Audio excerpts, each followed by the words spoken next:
मित्रों, हमारे चैनल अनोखा ज्ञान वाला पर आपका स्वागत है। मित्रों, भतीजी का प्रेम विवाह कराने के लिए श्री कृष्ण ने चली थी यह चाल। महाभारत और रामायण से जुड़ी ऐसी कई कहानियां हैं जो हमें सिर्फ अपने बुजुर्गों, दादी या नानी से सुनने को मिलती हैं। इनके बारे में कभी पढ़ने के लिए शायद ही कभी मिले। ऐसी ही एक घटना है श्री कृष्ण द्वारा अपनी भतीजी अर्थात बड़े भाई बलराम की पुत्री वत्सला का प्रेम विवाह कराना। श्री कृष्ण ने अपनी बहन सुभद्रा का अभिमन्यु से प्रेम विवाह कराया था, यह तो हम सभी जानते हैं।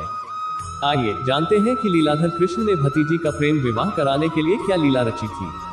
कान्हा और बलराम। श्री कृष्ण वासुदेव और देवकी के पुत्र थे। वासुदेव की दो पत्नी थी, देवकी और रोहिणी। रोहिणी नंदगांव में रहती थी, जबकि देवकी और वासुदेव को कंस ने कारागार में बंद कर रखा था। जब कंस श्री कृष्ण को मारना चाहता था, तब वासुदेव श्री कृष्ण को अपने मित्र नंदराय के यहाँ नंदगांव में छोड़ आते हैं। नंदराय की पत्नी है यशोदा, जो श्री कृष्ण का पालन अपने पुत्र की तरह करती है। नंदगांव में ही वासुदेव की पहली पत्नी रोहिणी अपने दो बच्चों बलराम और सुभद्रा के साथ रह रही होती है। इसलिए श्री कृष्ण बलराम और सुभद्रा के साथ खेलकर बड़े हुए। सुभद्रा के पुत्र है अभिमन्यु। सुभद्रा और कुंती के पुत्र अर्जुन के बीच प्रेम था। जब यह बात श्री कृष्ण को पता चलती है तो वह अपनी बहन का विवाह बिना बड़े भाई बलराम को बताए अर्जुन से करा देते हैं। अर्जुन और सुभद्रा के पुत्र उत्पन्न होता है, जिसका नाम है अभिमन्यु। जब पांडव वनवास में थे तब अभिमन्यु बहुत छोटे थे, इसलिए सुभद्रा अपने बेटे के साथ अपने मायके यानी द्वारका में रहती थी। साथ में पले अभिमन्यु और वत्सला। अभिमन्यु अपनी माता के साथ द्वारका में रह रहे थे, वहीं उनकी परवरिश वत्सला के साथ हो रही थी। उन दोनों को साथ में पलता बढ़ता देखकर सुभद्रा अभिमन्यु का विवाह वत्सला से कराने का स्वप्न देखने लगी। अभिमन्यु और वत्सला के बीच भी अच्छी समझ भी थी, लेकिन जब वत्सला विवाह के योग्य हुई तब तक पांडव वनवास पर ही थे।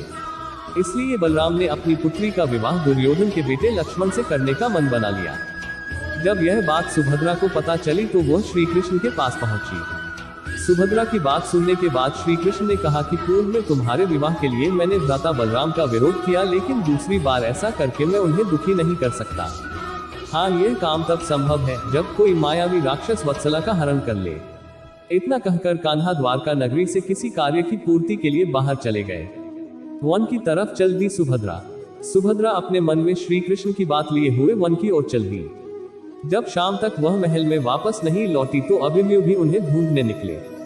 सुभद्रा से जब अभिमन्यु ने समस्या पूछी तो उन्होंने श्री कृष्ण के साथ हुई बात बता दी। सुभद्रा और अर्जुन बात कर ही रहे थे कि तभी सांझ ढलने के कारण मायावी घटोत्कच वहां आ पहुंचा। सुभद्रा ने घटोत्कच और हिडिंबा को पूरी बात बताई। अभिमन्यु ने राक्षस को देखते ही निशाना साधा और बाण से उसे गिरा दिया।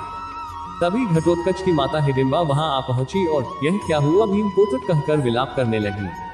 जैसे ही सुभद्रा और अभिमन्यु को पता चली कि जिस मायावी राक्षस को उन्होंने वाण मारा है वह भीम और हिडिंबा का पुत्र घटोत्कच है, तब वे दोनों भी उसकी देखभाल में लग गए। जब घटोत्कच को होश आया तो उसे पूरी बात बता दी गई। इस पर घटोत्कच ने उनका सत्कार किया और अंधेरा ढलने पर वन में आने का कारण पूछा।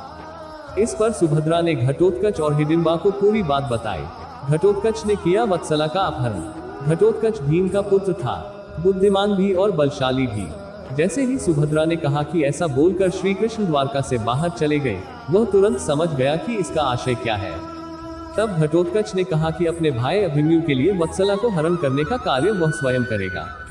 फिर जब दुर्योधन अपने बेटे लक्ष्मण कुमार की बारात लेकर द्वारका आया तब घटोत्कच ने वत्सला का अपहरण कर अभिमन्यु के साथ उसका विवाह संपन्न करा दिया। इस तरह अपनी भतीजी के विवाह में बिना कुछ किए कान्हा ने सब कार्य पूर्ण करा दिए।